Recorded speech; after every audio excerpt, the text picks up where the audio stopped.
certainty, provide clarity, and reduce ambiguity.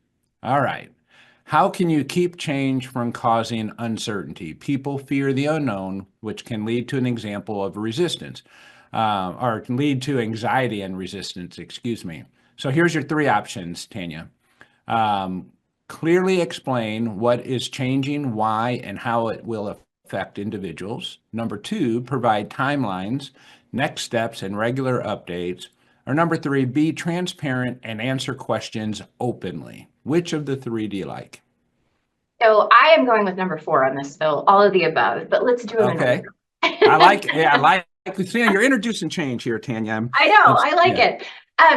The thing that I have been saying ad nauseum lately that I think is so important and it's resonating with people is that, if you study our brains, right, and how our brains function and develop, I know we're getting into like neuroscience right now, but I think it's important because this is how we process change, is that when we have a void, right? So a change is happening and somebody doesn't explain the why, right? That's why I like that point, right? We really need to clearly explain what is changing and why. And so often in organizations, we're not even clear about that. We don't get clarity around that. Mm. And then we introduce this change. And if you have maybe a shaky culture where people feel like there's a divide between us and them with leadership and employees, then I've watched it happen in real time. Change happens, we don't provide a clear why, and employees go, well, of course they did this, they don't care about us, right? It's a void, and our brain looks for patterns. And so the number one thing you can do as you're announcing change is to really sit back and think about your communication strategy. Why did we need to do this? What is the impact?